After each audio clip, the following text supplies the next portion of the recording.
Welcome back to Project 3319. My name is Justice Stimmons, and today we are talking about the second episode of Game of Thrones Season 7. I got my iPad with me. We going to talk in depth because, I had to watch this episode. Was there on time? Stormborn is the name of the episode. Let's get into it. Okay, so let's start. It starts out, for those of you who, for this section, spoiler free. This was a good episode. It is not nearly as strong as the one previously, season Dragonstone, episode 1 of season 7. But it was a good episode. The main thing about this episode that is setup. This is definitely a setup episode. Episode 1 was more like, hey, this is where we are.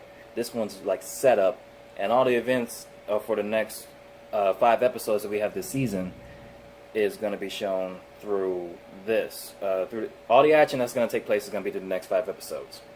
So, a lot of stuff that we see. And it starts out, we see an interaction between Daenerys and Lord Varys, the Spider. Basically, it's more like, hey, why should I trust, basically, to Lord Varys? Because, basically, every time it's been like, oh, a king fell, he always ends up somewhere else. It's like the king and his men don't fall. If the kings and his men fall, why is Lord Varys not falling ever? Like, he's seen a lot of kings and a lot of lords and served a lot of them, but he always ends up away, and they always end up dead. So she questioned them about that, and I'll quiz them on all. And Lord Varys is basically like, look, this is where I get into spoiler territory. Hey, I serve the people. And that's Lord Varys since season 1, where he was talking to Ned Stark. He's like, I serve the people. Good kings have been around and bad kings and all that. Good leaders and bad leaders, but I serve the people because I was once one of the people. And that's a dimension that Daenerys doesn't have. Because she's always been, granted her life isn't always been perfect. It's not perfect. Daenerys' life has not been perfect, but she hasn't had to be a commoner like him. She wasn't raised in the crafts and sold and all that, and sold and slaved and all that stuff like dirt for years and years and years. She was kind of held in seclusion for a while, and then things got kind of rough for her when she came across the Dothraki and her idiot brother, but then after that, it was just like, okay, once she got past Koth, it was like, okay, once she got the dragons, it's like, all right, life is good, life is getting better, life is okay-ish for her. She's a queen. She wants something, she can get it, pretty much. And Lord Varys is basically like, look, I serve the people. You look like the best option for the people. That's what I'm here to do. She's like, if you want Grey Worm to kill me, go ahead, have him kill me. But look, I serve the people, and that's my main goal. I'm looking out for these people. And she said, all right, fine, you can live. Don't ever screw me because I'll kill you. And then that brings up one of my big problems with Dany as a character on this show. And every character has pros and cons. Dany's big con against her is she's the young ruler, and she has it feels like she has the least experience in this whole thing. Even like, outside of maybe Tommen and Joffrey, it's like, okay, King Robert, he didn't really care about the throne, but he knew the way the world worked pretty much. Cersei knows the way the world works. Ned Stark knew how the world works. Jon Snow, he's seen, the dregs of the world. He knows the big oncoming thing. He knows what's happening in the world right now that's important. Dany doesn't. Her whole deal is, I want to get back and rule the throne and rule the people and all that. And we as the viewer know, that shouldn't be your priority, but she doesn't know that. So that's a bit of an issue. And it's one of those things where, because she has to put up the front of, I'm the strong ruler, and really inside she's scared out of her mind. It's one of those things where it's just like, at some point this is gonna have to come to a head, and she's gonna have to realize at some point, and it's gonna be a hard moment for her where it's just like, oh, this is not exactly, it's not all perked up that it should be, because she had these great expectations. It's not gonna live up to the hype. It just can't in the current conditions. But I love, but that makes her character interesting because it makes it be like, as opposed to being a perfect character, It makes it interesting because as we've seen, the best, most perfect characters don't last on this show. There's a reason for that. We gotta see a lot of Arya. Arya in this episode, she met her, I forget his name, but her round friend that she was hanging around with around season 2 and a bit of 3, Hot Pie. She would hang around him a little bit. She was out in the woods, and at some point later on in the episode, a pack of wolves comes to her. And one she believes is Nymeria, and she asks her to come with her, and the dire wolf goes away. What this reminded me of, when you figure it out, is that moment where you go, Nymeria! Nymeria! Because you forget, because they have seeds. It's almost like the Marvel Cinematic Universe at this point, where it's like we set seeds way early on that we may not have to come back to, but we can if we want to. Like General Ross. Nymeria and Jon Snow's direwolf, 2 of the last remaining direwolves from their lit, they're alive. And Nymeria was away for a long, long time. We haven't seen her since season 1. So it was a matter of, okay, it was that moment where it's like, oh my goodness, Arya can have the wolf pack with her and she'll even be more awesome. But the wolf runs away and she's like, that's not you. And I was thinking, okay, is it her or isn't her? Because if it is Nymeria, then dang, that was a nod that we won't see again. Almost, and that kind of felt like Hot Pie, which makes me worry about it because Hot Pie, I don't think we'll see Hot Pie again. Maybe we will, but I have a feeling that we won't see him again up until maybe maybe the last 2 episodes of the last season. But, it's one of those things. I hope it is, because, like I said, I love the direwolves, and, like the dragons, I love them. I don't want to see them get hurt, which brings me to my next point. Cersei Lannister talking to the people who would serve with her, who would come to her aid, the different families. The Tyrells are all pretty much gone. The Freys are gone, for the most part, and then there's Jaime Lannister was talking to some of them, would just be like, hey, look, you gotta serve this, or hey, you're gonna have to die. It's one of those things, and you don't have much to stand on. And Cersei was talking to the man who, I guess her maester, the man who recreated the mountain, reanimated the mountain. He talked about weapons that he had in case to deal with the dragons, which was immediately like, oh crap, because that was the thing.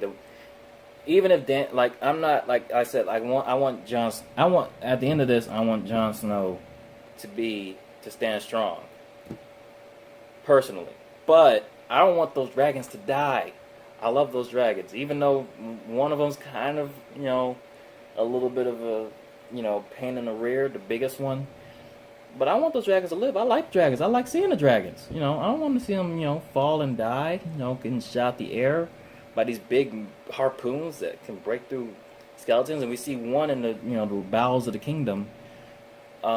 It's really big and it's really cool. It's real scary, but it's like, okay, there's got to be, it's that moment where it's the Lex Luthor kryptonite where it's like, oh my goodness, there is a weapon to defeat this massive threat. It's one of those things where it's like, it was just too good to be true because they, like you said, they could be wounded. They aren't gods. And then we'll talk about Sam and Jorah Mormont. That scene, Samuel Tyler is really cool. Like he's one of those characters I would want Sam as a friend. Sam seems pretty loyal. He seems really cool, and he looks out for good. He looks out for people. He saw Jorah Mormont's condition, and his condition, they show you it. He looks pretty. He looks messed up, but not as badly as I thought it would be. Like it's not like, he's not walking around looking like Dark Man. He's a little bit better than that. It's more like it looks like he's kind of turning into a dragon. A little bit from like the shoulders down. There was some show a long time ago that had something like that. But anyway, it's like it was really scary, man. To look at, but it was like, and he was like, okay, he's got about 6 months before it takes his mind, and about maybe 10 years before, a year or 10 years before it kills him. So it was like, yeah, this is a bummer. And Sam was pretty much vouching because like no one else would help him. So Sam went about himself to find a way to fix it for him and do it in secret. And it involves a surgery that Jorah had to be awake for. They had to take a drink first, and he had to be quiet when he was operating on him to take some of that stuff out. And it was probably one of the most disgusting things I've seen on this show ever. We've seen men throw up a keg of wine. We saw the crap scene last episode. We've seen people disemboweled. We've seen lots of vomit. We've seen, lots of things where it's just like, ugh. We've seen Littlefinger do his little nasty Littlefinger stuff. But this was pretty nasty. It was because it's like a scab almost. It's all pussy. It's pus, and it's like flinging out. It's like gooey. It's like the fly. It's just like ugh. And he's under there. It's like a big nasty scab, and it's just like it's leaking. Ugh. Oh, oh, get some cream on that, So it was like real nasty. You gotta sit there and watch for a minute, and then there's a good transition where when it does a transition, you're sitting there thinking, "Oh my God, that's nasty." It's changing colors, and then it just happens to be a pie because some dude in another scene is eating pie somewhere, and you're just like, oh, ooh, ooh, ooh, So there was that. But it's cool. Jorah Mormont might live. He might live. Jorah Mormont. We like Jorah Mormont. He's done some messed up things in the past, but we like Jorah. His heart's in the right place. And then we see Jon Snow, because Daenerys had invited Jon Snow over, because Melisandre had stopped by, Dragonstone to talk to her and, show her support and all that. And then they wanted to seek allegiance, I guess, with Jon Snow, and which is interesting. And at the end of it, Tyrion vouched for Jon, because Tyrion Jon Snow is a good person. He's a good soldier. He's good. He's great. Everything we love about Jon Snow. Tyrion, he gave him a good rub. And then Dany was like, all right, bring him over here. Oh, and tell him he has to kneel. And at that point, I was just like, all right, come on, kneel. Okay, look, lady. I ain't worried about no throne. I don't care who rules the throne. I don't care. I was trying not to die by these White Walkers. White Walkers. Zombies. There's giant zombie. Yeah. Just giants are the zombies. There's regular zombies. They can't be killed by normal weapons. Normal weapons shatter. I need the Dragonstone. All those different things in my head. I'm thinking, we don't have time. It feels so petty now. For it's like, okay, who's gonna run the throne? It's interesting, but it's kind of petty. It feels like that. And then she invites him over, and he's kind of like, it's a risk. And he talks to Sansa about it. Tyrion's a good person, but it's very risky. Because apparently this happened to his grandfather. Sansa's grandfather did this for the Mad King, and the Mad King killed him. So it was a great risk, and he talked to his loyal supporters about it. And he said, I will go, and I'll bring, gosh, the man with, I need to know that character's name. The one to the King of Westeros, that guy. He speaks with that voice. God, he served Baratheon. Him. He said me and him, the guy with, he got his fingers chopped. They said me and him will go down there, we'll talk to her. Sansa, you're in charge while I'm gone. Which, when he said that, I was like, oh, no. Because Sansa, albeit a good person, and she's got people that will protect her, like Brienne of Tarth, Littlefinger is still there. And he's a little schemer. And I was like, and that's what I had been talking to my aunt about this, because she watches the show too, and I said, every character except for Dany and the White Walkers is caught between a rock and a hard place. The Lannisters, they ain't got no money, they ain't got no food, and they gotta somehow defend this throne. They gotta stay on top, so they gotta trust some people they might not necessarily really trust. Jon Snow's rock and hard place is, look, if I don't go, I don't got that many allies, and it's like, then I gotta rely on Tormund and his, the free folk to defend the wall, and if that wall falls, then we gotta fight the White Walkers all by ourselves. Not to mention, Cersei wants them dead. And then he has okay, well, I could go there, but, they could chop my head off or burn me alive. So it's like, God, and he makes that choice. He's like, I'm gonna go.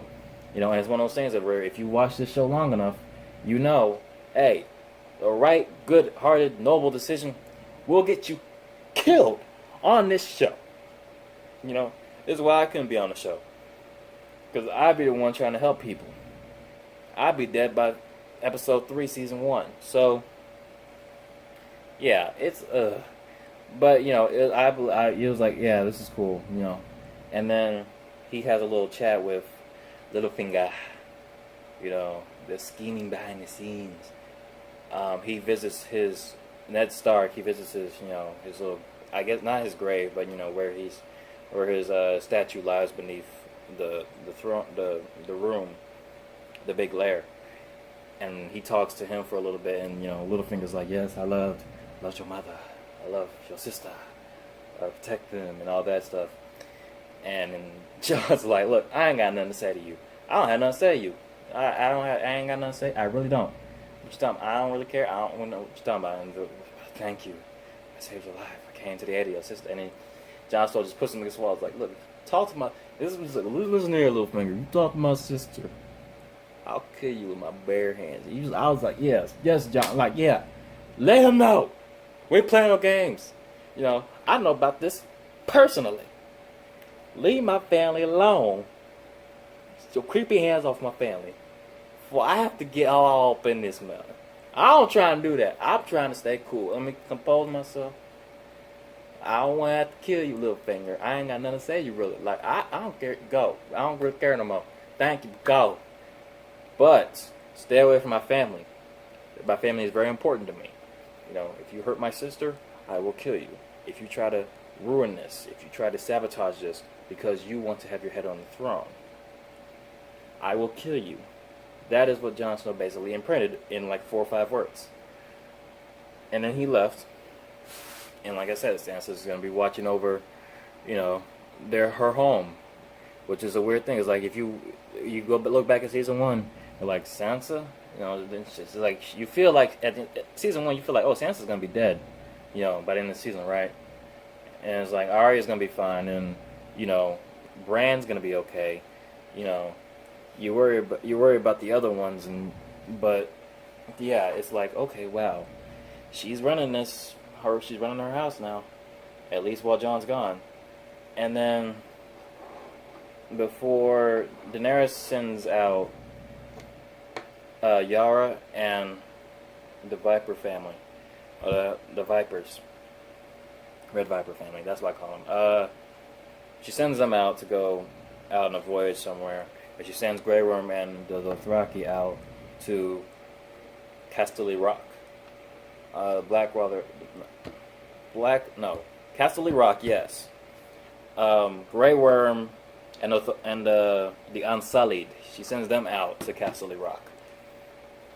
And before Grey Worm leaves, he has a chat with Missandei. And she talks. It's basically like you want to say bye.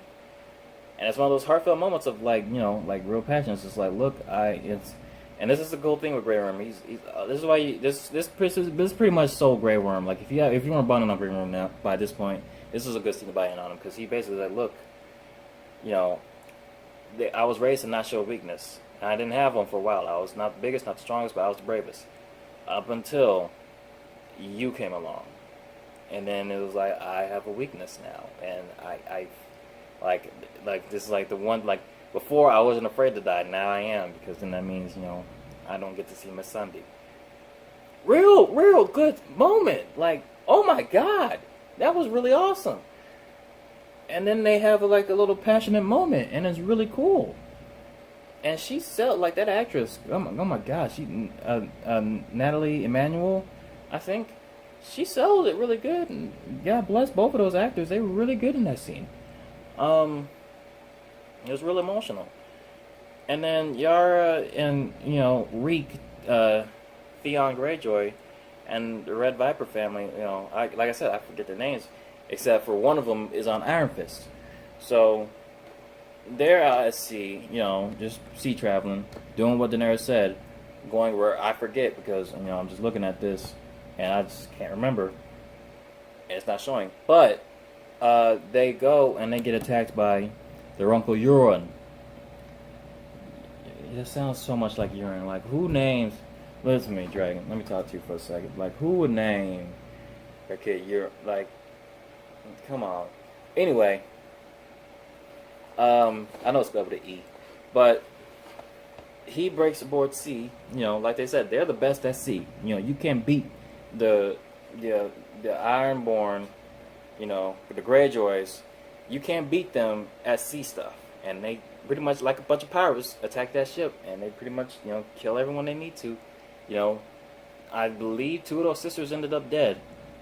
At least 2 of them. You know, the one from Iron Fist and the bigger, stronger one.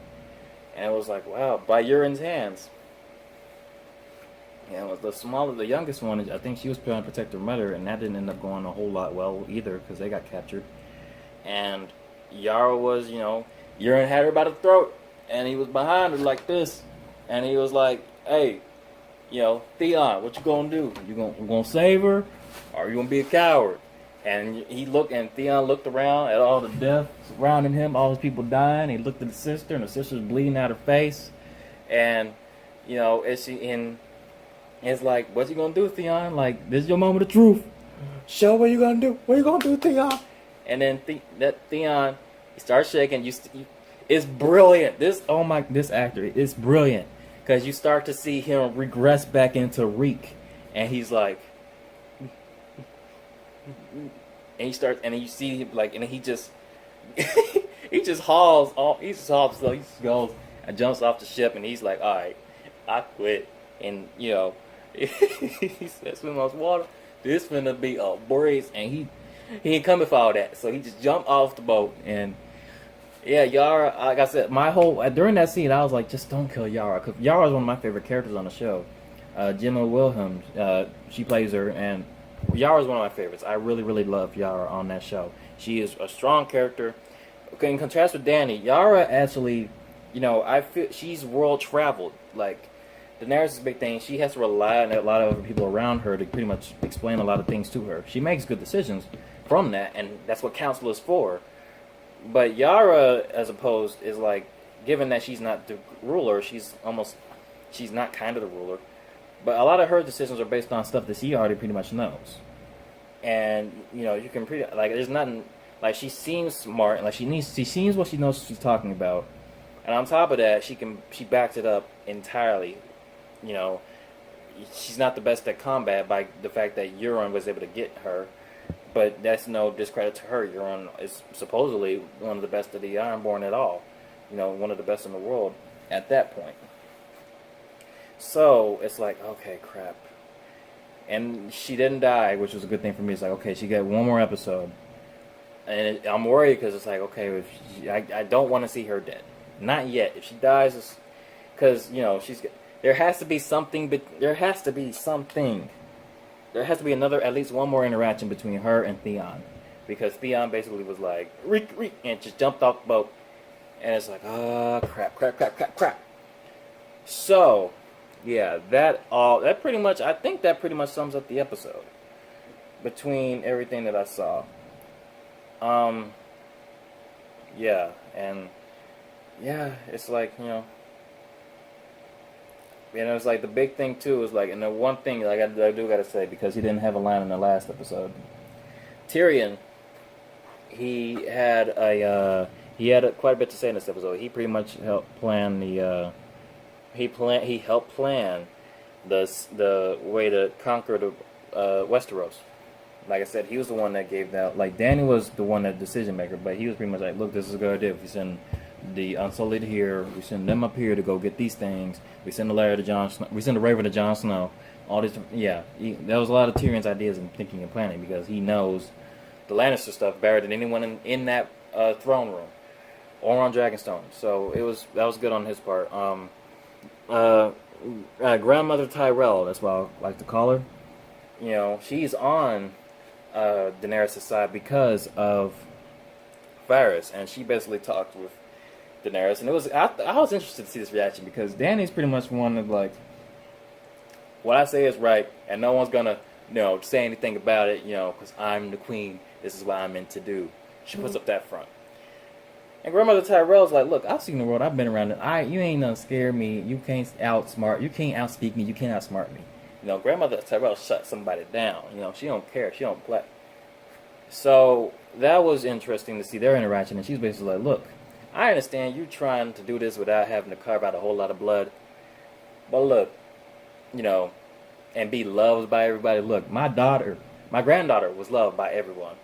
Marjorie Tyrell. And look where she ended up. Ashes. That's what they kept saying in this episode. I don't want to rule a city of ashes, or the ruler of ashes. I don't want to be that. But, you know, being nice, you will be ashes. So she was basically like, look, you ain't no sheep. Mama didn't raise no sheep. You know, what are you? You're a Targaryen. You're a dragon. Be a dragon. You know, that's basically the test she had with Daenerys, and it was really cool. But yeah, overall I thought this was a solid episode. You know, it was kind of, like I said, it was a little bit dark, a lot of a setup. But overall, it was a nice episode. You know, it had its highs and everything. I can't wait for the next one. Because the next one looks like stuff starts to pick up a little bit more. Like I said, we got 7 episodes. Each of them have to count. And they're going to be a lot, like, you know, they're going to be packed. But yeah, that was my thoughts on the episode entitled Stormborn, episode 2, season 7 of Game of Thrones. What I all just said really doesn't matter. What matters is pretty much what you guys think. Jump in the comments, let me know what you thought. Anything about this show. You want to just talk about, hey, tell me what you think, what's good things that happen, all that stuff. You know, we're off the book records, so we're all good. So let me know what you all think in the comment section below. You know, if you liked the video, please like, subscribe, share, hit that bell notification button to remind you, or to have alerts sent to you by YouTube to let you know when I post again. My name is Justice Simmons. You can follow me on a lot of the various social media networks at Justice Simmons, Twitter, Instagram. I think those are the only 2. But yeah, those are good. Those work for me. Those are the ones I use. Yeah, this was a great episode. I hope you enjoyed the video. I got to get an outro at some point. But I will see you guys soon. The true king of the north is Jon Snow. All hail the king of the north. See you soon.